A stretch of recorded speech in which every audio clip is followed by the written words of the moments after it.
11 दिन लगातार बारिश, सड़क पर बैठे सैकड़ों छात्र, हाथों में तिरंगा, मुंह पर सिर्फ एक नारा, सीबीआई जांच कराओ, भविष्य बचाओ। रांची के मोराबादी मैदान से लेकर सोशल मीडिया तक आज सिर्फ एक ही सवाल गूंज रहा है, क्या झारखंड की भर्ती परीक्षाओं में सचमुच गड़बड़ी हुई? क्या छात्रों के आरोप सही हैं? क्या सरकार कुछ छिपा रही है या फिर मामला राजनीतिक रंग ले चुका है? आखिर ऐसा क्या हुआ कि हजारों छात्र जेपीएससी और जेएसएससी के खिलाफ आंदोलन पर उतर आए? आज की इस वीडियो में हम किसी पार्टी का नहीं, सिर्फ फैक्ट का साथ देंगे। JPSC protest. नमस्कार, मैं हूं राजेश चौहान और आप देख रहे हैं आज का भारत। जेपीएससी क्या है, सबसे पहले समझिए। जेपीएससी यानी झारखंड पब्लिक सर्विस कमीशन। यही आयोग राज्य में deputy collector, DSP, BDO, CO और कई अन्य ग्रुप ए तथा ग्रुप बी अधिकारियों की भर्ती करता है। इसी तरह जेएसएससी यानी झारखंड स्टाफ सिलेक्शन कमीशन अन्य सरकारी पदों पर भर्ती कराता है। हर साल लाखों छात्र इन परीक्षाओं की तैयारी करते हैं, यानी एक परीक्षा और उससे जुड़ी होती हैं लाखों उम्मीदें। 14वीं JPSC combined civil service preliminary examination के बाद तेज हुआ। कुछ अभ्यर्थियों ने आरोप लगाया कि परीक्षा प्रक्रिया में गंभीर अनियमितताएं हुई हैं। छात्रों ने आरोप लगाए कि कुछ प्रश्नों और उत्तरों को लेकर विवाद हुआ। परीक्षा संचालन और परिणाम प्रक्रिया पर सवाल उठाए गए। भर्ती प्रक्रिया पूरी तरह पारदर्शी नहीं रही। इन आरोपों की स्वतंत्र रूप से पुष्टि नहीं हुई। छात्र इन्हीं आरोपों की निष्पक्ष जांच के लिए मांग कर रहे हैं। फिर आंदोलन कैसे शुरू हुआ? शुरुआत में कुछ छात्र संगठनों ने विरोध दर्ज कराया, फिर यह विरोध धीरे धीरे बड़े धरने में बदल गया। रांची के मोराबादी मैदान में छात्र लगातार जुटने लगे। उन्होंने कहा, जब तक हमारी मांगें पूरी नहीं होंगी धरना जारी रहेगा। समय के साथ धरना अनिश्चितकाल सत्याग्रह में बदल गया। कुछ छात्रों ने भूख हड़ताल भी शुरू की। सोशल मीडिया पर भी #JPSC और #जस्टिस फॉर स्टूडेंट जैसे अभियान चलने लगे। छात्रों की मुख्य मांगें क्या हैं? पहली मांग, 14वीं जेपीएससी प्रीलिमिनरी एग्जाम को रद्द किया जाए और नई परीक्षा कराई जाए।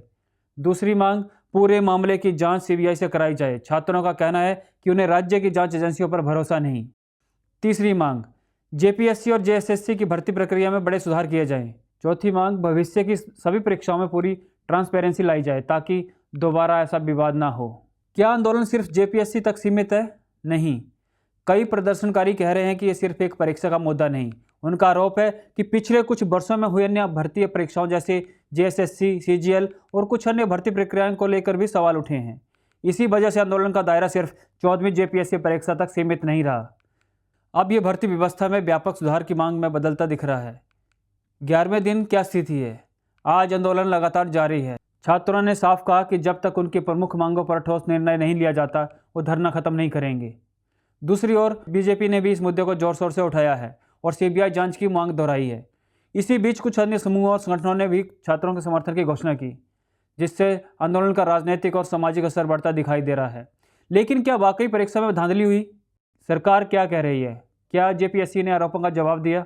और बीजेपी के अलावा कौन कौन इस आंदोलन में शामिल हो गया?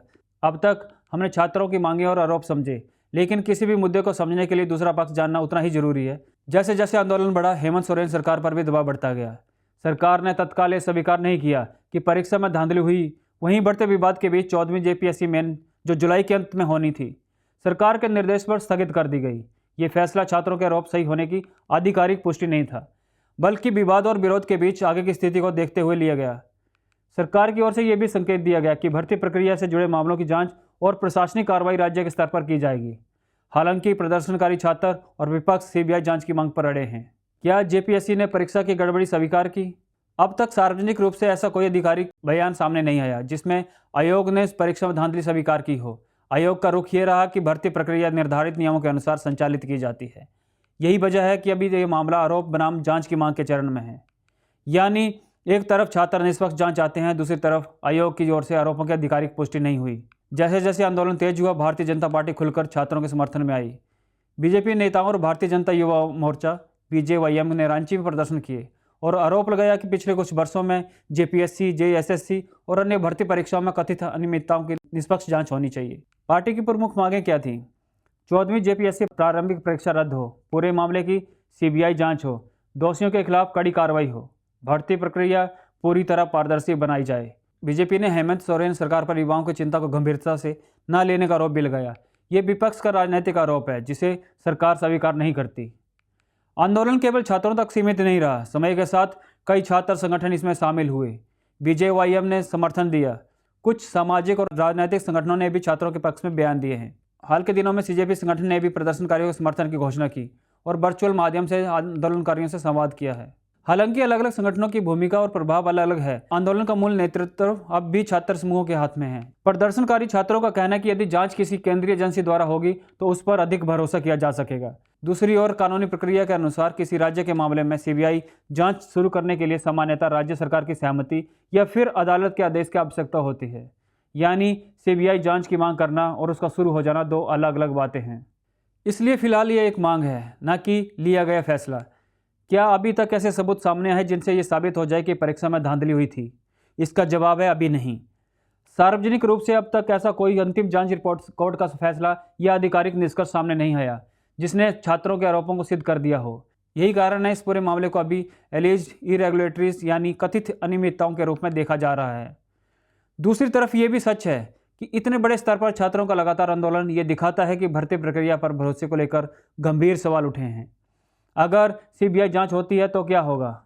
मान लीजिए आगे चलकर सीबीआई जांच की मंजूरी मिल जाती है, तब जांच एजेंसियां ये देख सकती है परीक्षा प्रक्रिया कैसे हुई, क्वेश्चन पेपर और आंसर की से जुड़े विवाद क्या थे, किसी अधिकारी या बाहरी व्यक्ति की भूमिका थी या नहीं, भर्ती नियमों का पालन हुआ या नहीं।